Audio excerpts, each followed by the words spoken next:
everyone. So I'm really excited about this next thing that I'm going to show you. It's called bubble prints, and it's a form of process art. And if you're not sure what process art is where you're not really worried about the end product. You're more engaged in the process of making your artwork and the joy and the endorphins that are released as you're creating that work of art, okay? So we're gonna be doing bubble prints. I'm new to this process, so I'm getting better at it, but it's really fun. And so I'm loving it so far. So here are some examples of some bubble prints. These were I think probably my second bubble prints ever that I've made. So I'm still kind of figuring out what works best. But in this video, I'm gonna show you how to make these bubble prints. So I'm gonna tell you what you need. You're gonna need an old water bottle, a thing of dish soap, a tray of water, either a ponytail holder or a rubber band, scissors. Probably wouldn't hurt you to have some extra containers. And this is not required, but it's kind of nice to have a dropper, okay?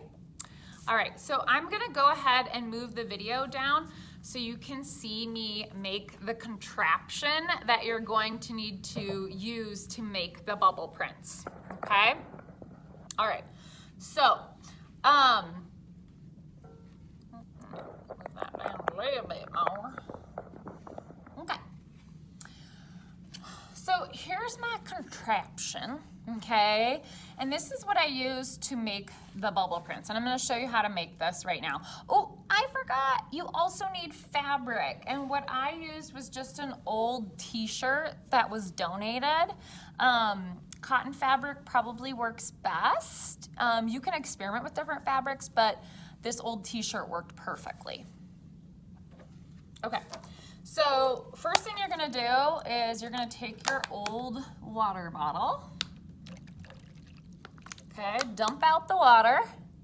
You do not need the lid. You do not need to keep the lid, but I actually like to keep the lids because I use them for art making, okay, either using old pieces of plastic in my artwork, or you can actually create circle prints with the lids. Okay, so with my old water bottle here, I'm gonna cut off the end of it. Okay, now I'm gonna take my old t-shirt, okay, and I am going to cut some fabric off, okay? Probably gonna need, I don't know, this is probably like 6 inches across, maybe 7 inches or 8 inches on the other side. You're gonna need enough to cover this completely, and then you're gonna either take your ponytail holder or your rubber band and you're gonna put it over, okay?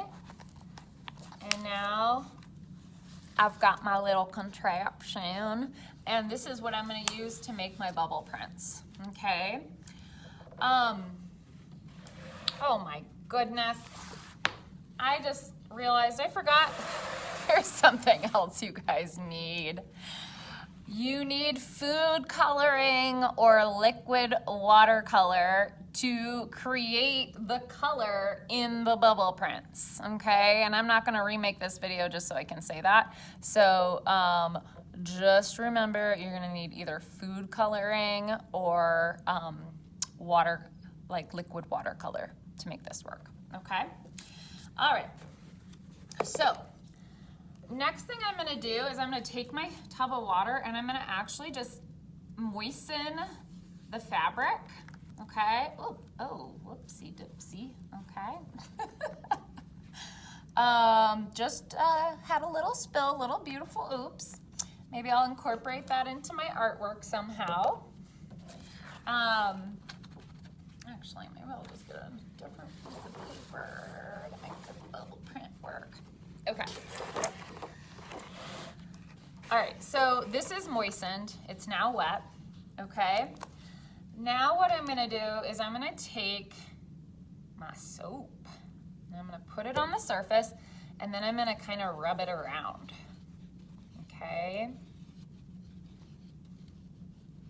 And after I've done that, I might even dip it in the water one more time, okay, which is what I'm doing right now that you can't see on the screen, okay? So now I've got a nice moistened surface with soap, okay? Now, this is where the dropper comes in handy. What I'm gonna do is I'm gonna take my liquid watercolor, okay, put it in a little container, okay, and then what I'm gonna do is I'm gonna drop it onto my fabric, okay. I don't want to drip all over my paper, so I'm just gonna move my paper out of the way for a second. Okay, so here I'm gonna take my dropper, put some drops of color onto the fabric, okay?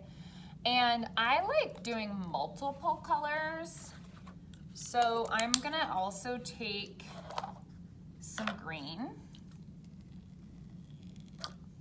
okay, and drop that on as well. Okay, now I'm ready to create my bubble print. Okay, so here we go, folks. Got my piece of paper, okay? Now, you're gonna have to blow pretty hard for this to work. And maybe I'll move this up so you can kind of just see me blowing it. And then I'm gonna move the camera down so you can actually see what it's creating, okay? So, here we go. Moment of truth.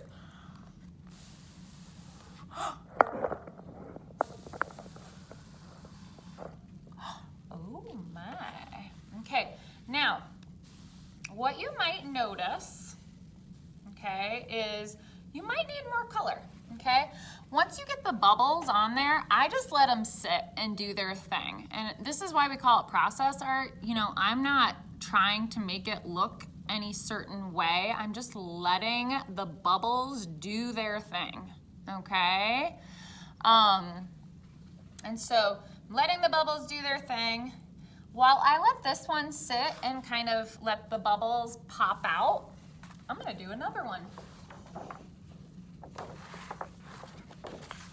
So here we go.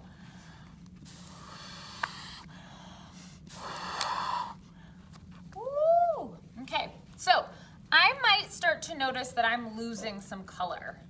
So what I'm gonna do is I'm gonna add some more color to my surface.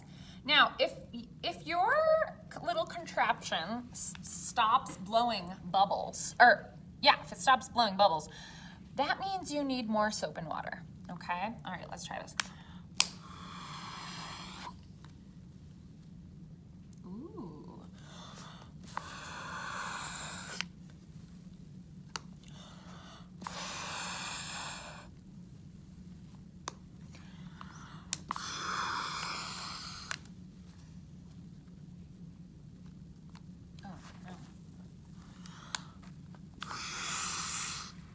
Okay, so I'm starting to notice that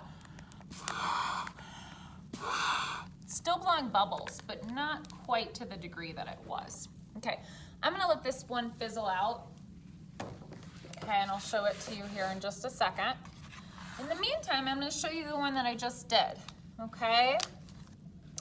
So you can already see that it's creating a really neat print using the watercolor and the shape of the bubbles, okay? So it's creating an imprint of the bubbles on the surface of the paper. Pretty neat, huh? If you have any questions, I'll answer them in Google Meet. This is a really fun process. It is messy. You might need to do it outside, but I highly recommend trying it out. It is so fun. All right, happy art making.